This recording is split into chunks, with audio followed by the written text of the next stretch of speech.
যদি সে চায়, হ্যাঁ, বেশিরভাগ মানুষই সম্ভবত হৃদয় থেকে চায় না।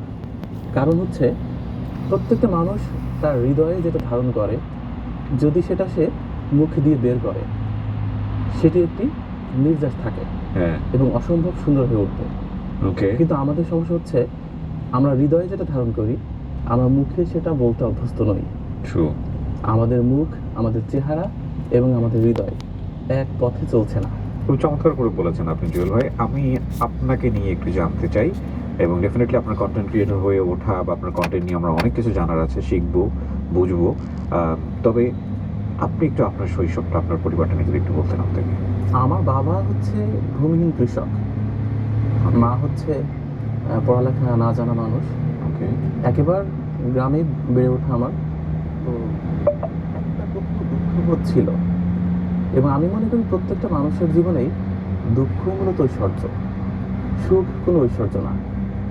সুখ বলতে শুধুমাত্র সাময়িক একটা অনুভূতি না, কারণ আদতে মানুষ দুঃখকেই একেবারে খাঁচায় পোষা পাখির মতো করে লালন করে। ট্রু। কারণ মানুষ যত সুখেই থাক, সেটা শুধু তার আবরণ। মানুষ প্রকৃত অর্থে দুঃখ পেতে ভালোবাসে। ট্রু। আমার বেলায় তাই ছিল। আমি আসলে একটা দুঃখ এবং জরাজীর্ণ পরিবেশের থেকে উঠে আসা। তো আমি ছোটবেলায় দেখেছি, এবং আমি তো লয়ের স্টুডেন্ট। আমি তো ইসলামী বিশ্ববিদ্যালয় কুষ্টিয়াতে লয়ে পড়তাম। আচ্ছা, সাহিত্যের সাথে আমার যোগসাজশ ছিল না, কিন্তু আমি দেখেছি যে নতুন নতুন তথ্য জেনে আমি ঘুমাতে যেতে চাই, এই যাতনা আমার মধ্যে ছিল। হুম, আমার বাবা ছোটবেলায় বইপত্র অতটা কিনে দিতে পারেননি। হুম, উনি খুবই নিডি মানুষ ছিলেন। হুম, আমি আমার একটা স্মৃতি মনে আছে, আমার মাকে খুব কম মূল্যের শাড়ি বাবা ক্রয় করে এনে দিতেন, যে শাড়িটা ঠিক ভেঙে পড়ার হাত থেকে বাঁচানোর জন্য তার মাঝে পুরাতন পত্রিকা দিয়ে রাখা হতো, ওকে, যেন শাড়িটা একটু স্ট্রং থাকে।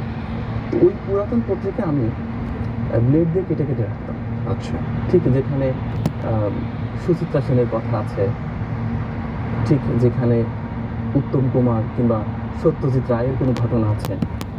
আমার ছোটবেলা থেকে একটা চ্যালেঞ্জ ছিল যে আমি প্রতিদিন আমার বাউন্ডারি ক্রস করব। গতকালকে আমি আর আজকের আমি একরকম হব না। আমি একটা নতুন তথ্য নিয়ে ঘুমাতে যাব। ওকে। আমি যেন আমার বৃত্তটা ভেঙে ফেলতে পারি। এটা কোন বয়সের রিয়ালাইজেশন? একদম ছোটবেলা থেকেই এটা আমার খুব শখ ছিল যে আমি নতুন কিছু শিখি।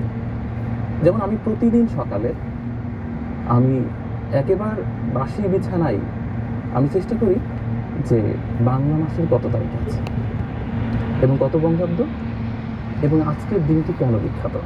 আমার খুব প্রাউড ফিল হয় যে আমি যখন বাইরে বের হই, আমার খুব ভালো ফিল হয় এটা ভেবে যে আজকে যেমন আজকে আমি এখানে বসে আছি, আজকে 26শে অগ্রহায়ণ বাংলার 1432 বঙ্গাব্দ এবং 20 জামাদি সানি 1447 হিজরি। তো আমার ভালো লাগে যে আজকে সকালে শহরের যত মানুষ আমি দেখছি, তাদের চেয়ে একটা তথ্য আমি বেশি জানি।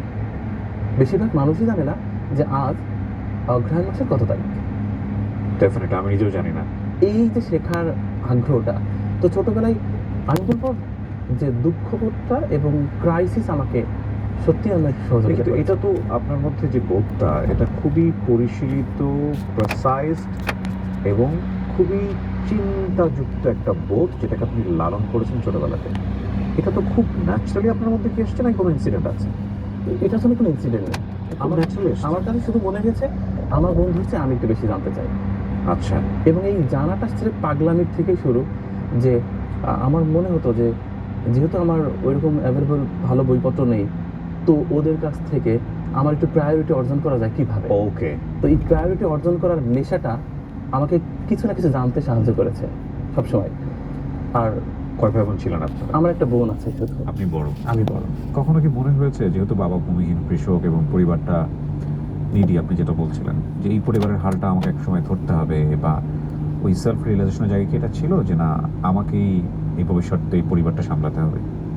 হ্যাঁ, ছিল। এবং আমার মনে হয়েছে আমি পড়ালেখা ছেড়ে দিই, আমি শুধুমাত্র মাঠেই কাজ করি। তার মানে আপনি ছোটবেলা থেকে মাঠে কাজ করতেন? খুব করেছি, ভীষণ। এবং অনেক রোদ, বৃষ্টি, কুয়াশা মাথার উপর দিয়ে চলে গেছে, করেছি। আর করেছি বলেই বারবার মনে হয়েছে যে পড়াশোনাটা করা দরকার, এবং প্রকৃতিকে কাছ থেকে দেখেছি।